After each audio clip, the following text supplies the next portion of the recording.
Hello, I'm Robert Walker, fact-checking for the Facebook group Doomsday Debunked. This is to help people who are scared that the result of this impeachment trial is that Trump basically becomes an absolute monarch and can do what he likes, something like that. And what I want to explain here is that actually nothing much has changed as a result of this impeachment. The situation is very much the same as it was before. So why do I say that? Well, first of all, it's not a trial. There were no jurors in it. And although not having witnesses was unusual, it's not against the Constitution. So to understand that, we need to understand the three branches of the US government. So please excuse me if you know some of this already.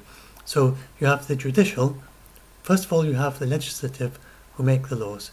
You have a written constitution behind it all. Legislative make the laws, and that's Congress. Then you have the judicial, who interpret the laws. You have the executive, who carry out the laws. And then often the executive is the president, and that's the Supreme Court, and all the justices, and all the other courts.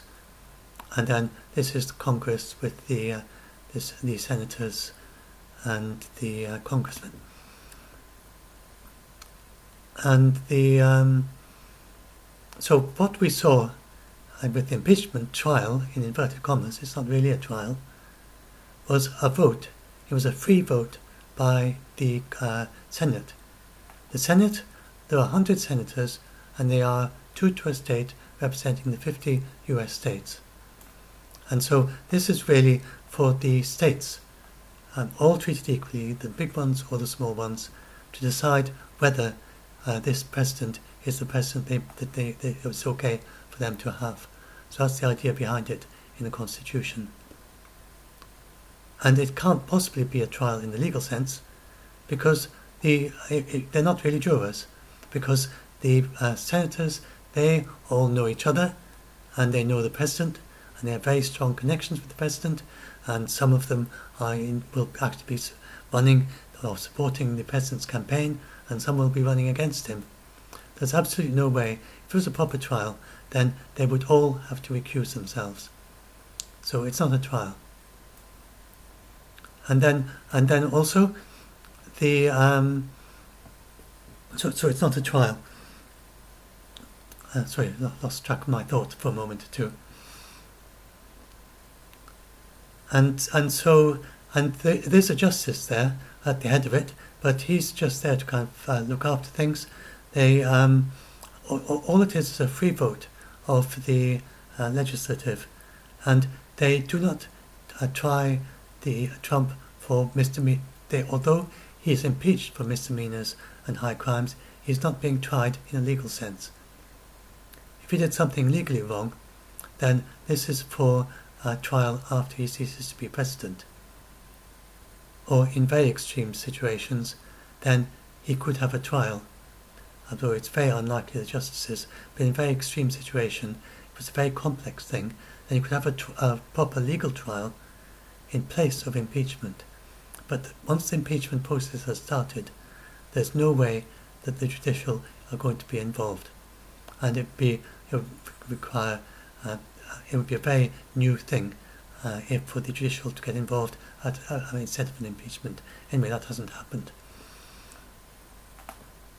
So this is not a trial; it's just a vote, and it seems like a trial because they present lots of legal arguments, but it's not really, because the congressmen, the senators who listen to these arguments, they're still left to have a free vote, and they can vote just as they like. All they have is that they have the power at the beginning to render impartial justice, but what that means is really up for. It's not spelled out what that means. And so all this is according to the Constitution. This has not changed a word of the Constitution. And it was pretty much expected right from the beginning that Trump would not be removed, just as happened with Bill Clinton with the Democrats. And he was found guilty, but he was not removed. So Trump not being removed is not particularly surprising. Everyone expected that. The one thing that's surprising is not having witnesses. Now, if it was a legal trial, then it would be absolutely illegal not to have witnesses and not to look at the documents. But because it's an impeachment, then the senators can then decide what they want to do. And they decided not to have witnesses and not to have any more documents. They have that right to do that. So this hasn't changed anything as regards the Constitution. There was a measure of to have a vote to censure him, but both neither side want to do that. The Republicans say that him being impeached is already censure enough, and the Democrats say that they don't want any half measures, either to remove him office or not. So that's not going to happen. But it's pretty clear that if Mitch McConnell was to bring a motion to censure him, then they would censor him. But the Republicans think that he's already been censored enough just by calling him, by just being impeached. So it's not a green light for Trump to do what he likes.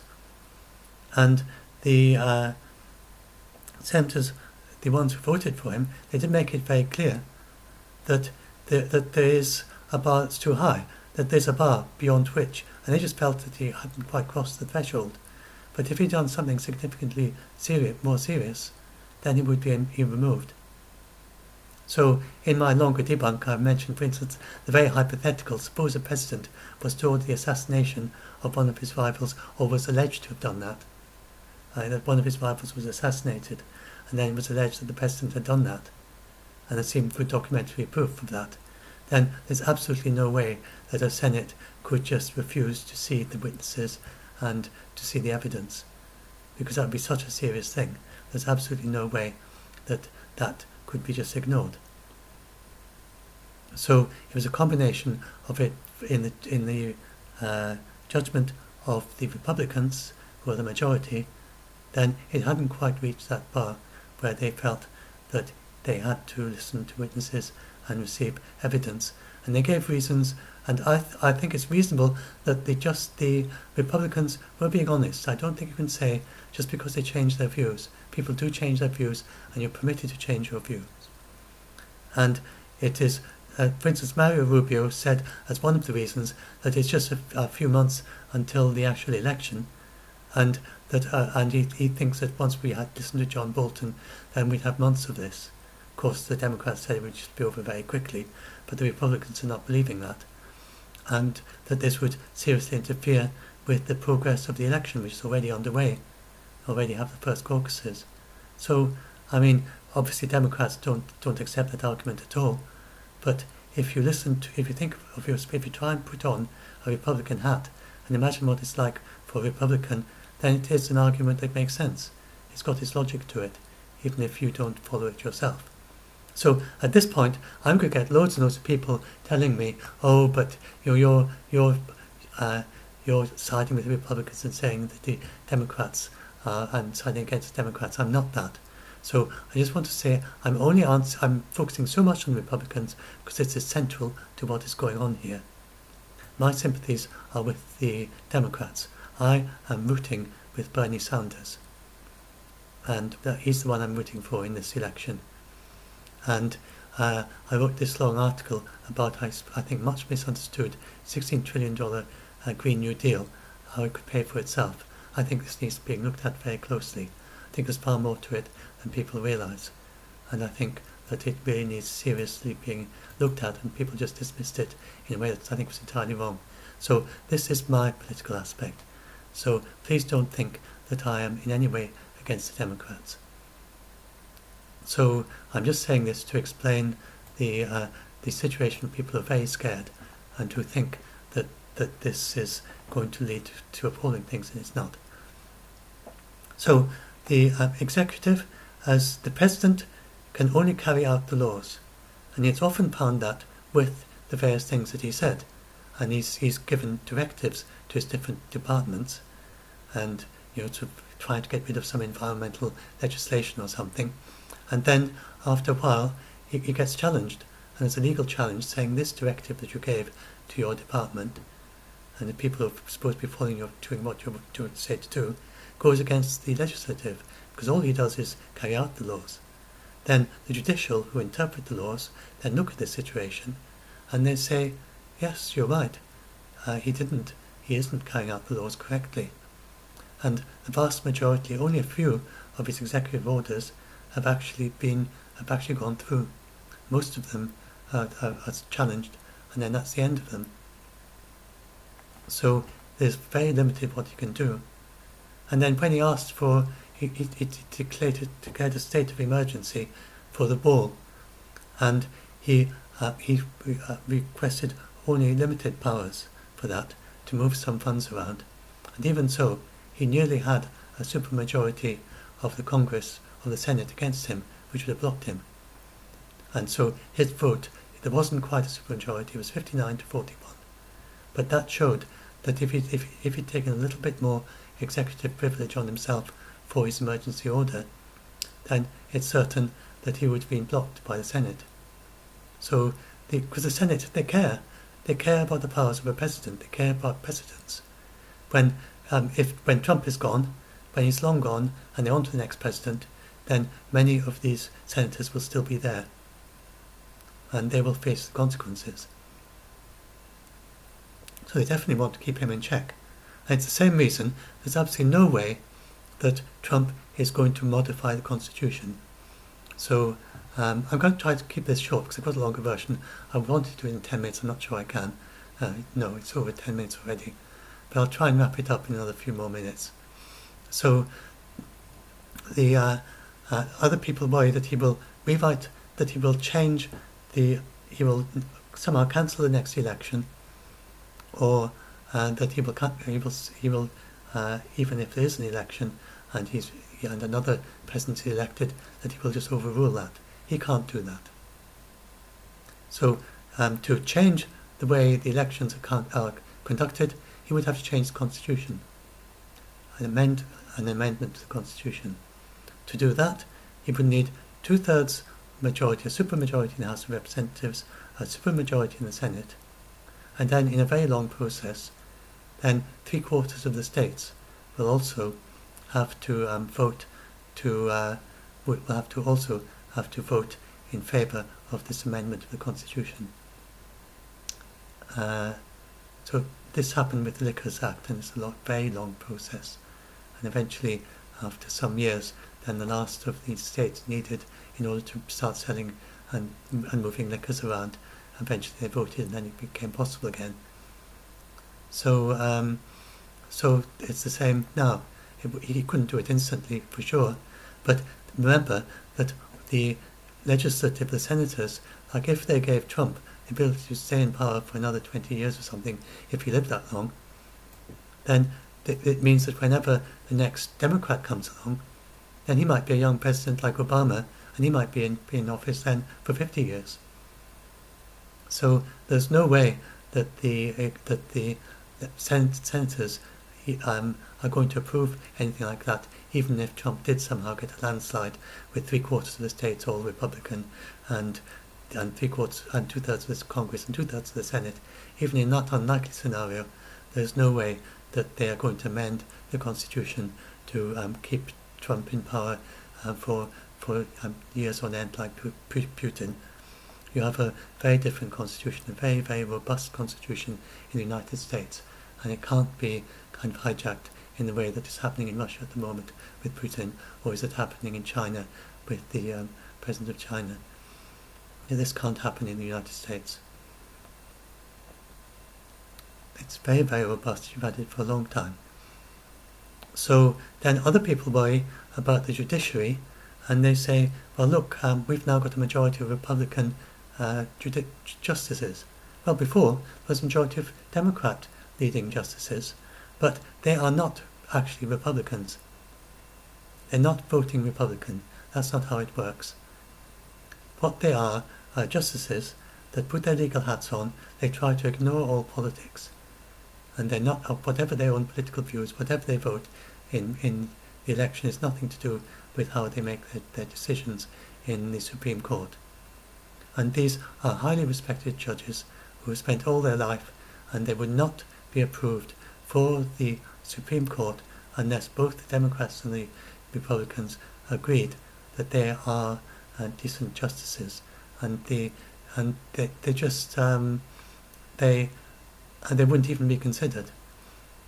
And so what happens instead? The reason why there is some are called Democrat, Liberal, and some are called Republican, Conservative, is that they look at their decisions, and just through exercising their legal judgment as best they can, then some of them on various issues that matter to the parties, then they, like on abortion rights for instance, then sometimes some justices have a history of making decisions one way and some of making the other way, and then so the Republicans especially did a big research into this, and all justices at many different levels, and they looked at what the decisions they'd made in the past, and they said these are the ones that we would like to approve because of their past decisions.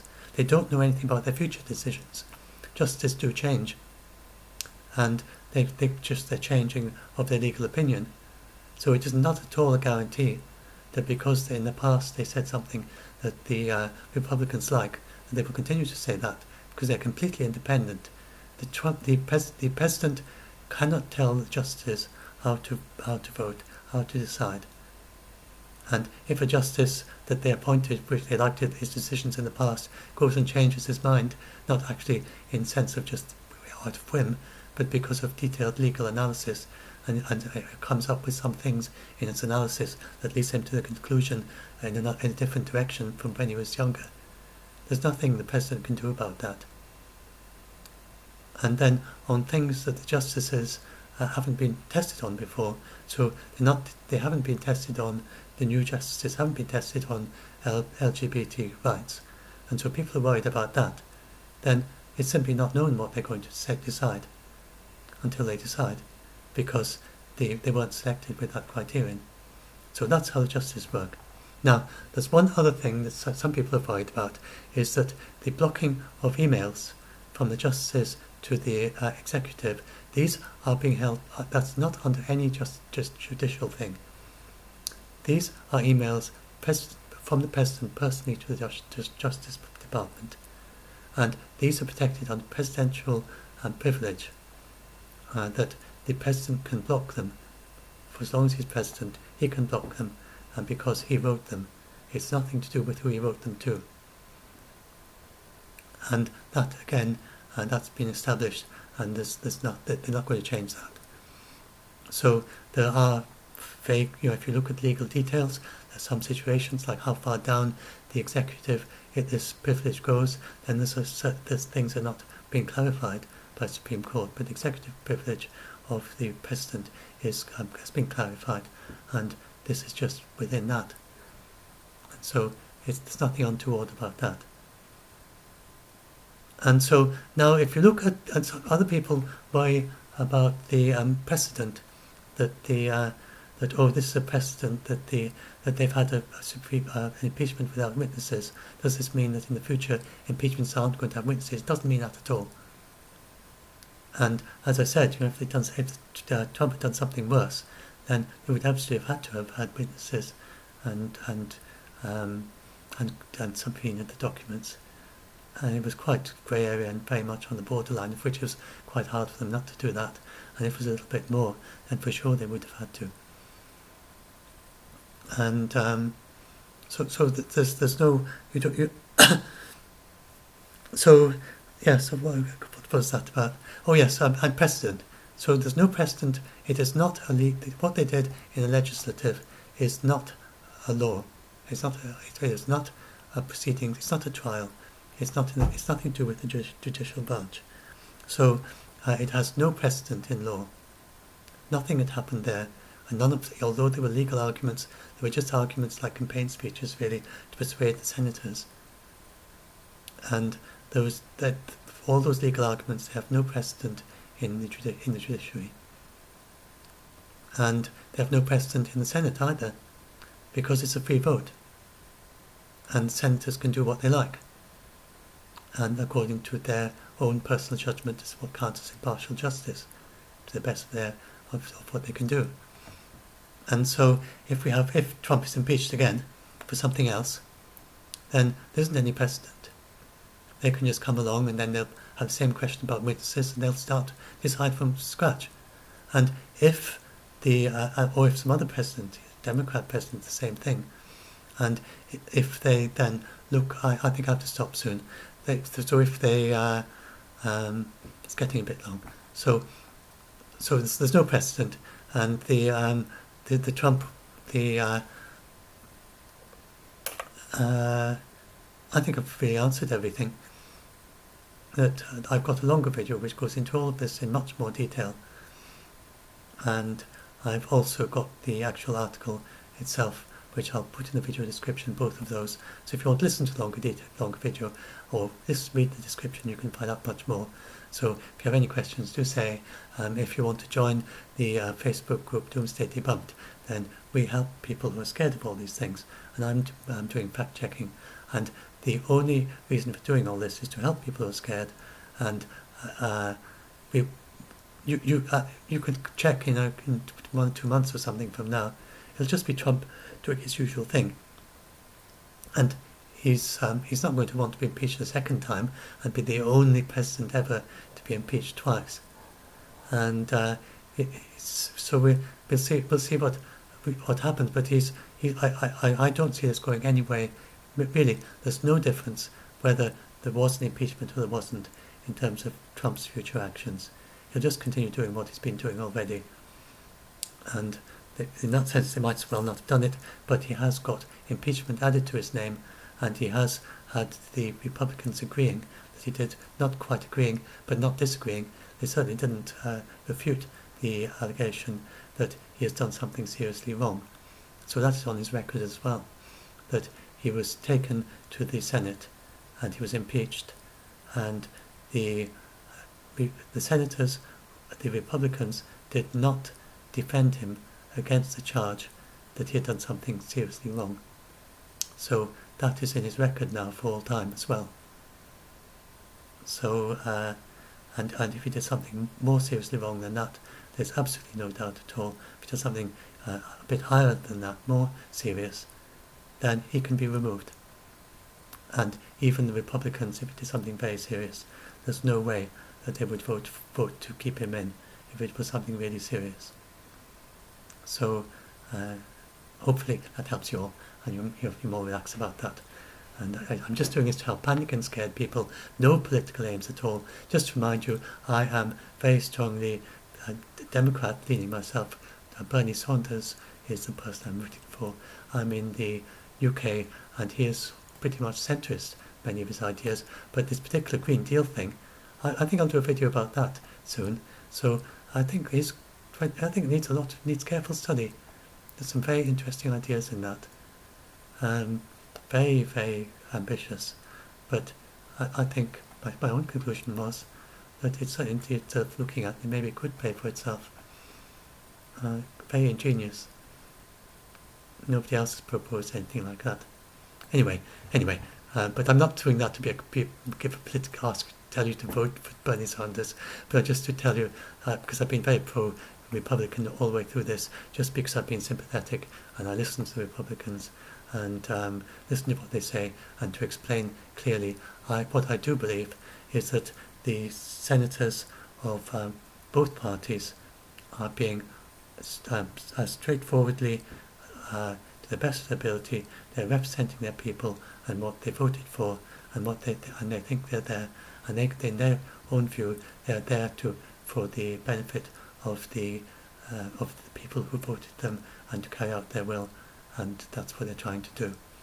And that's my default assumption, no matter what their views are, and they are permitted to change their views, and Democrats don't see, but they also change their views.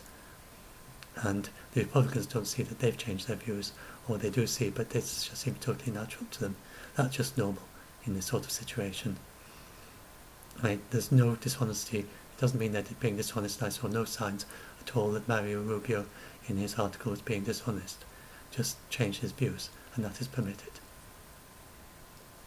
And yeah, I mean, if you're free to downvote or upvote, I'm sure I'll get some downvotes on this, be from Democrats, and upvotes Republicans. But this is not made for either of you, and I'm doing this for these scared people. Right, I'll stop now.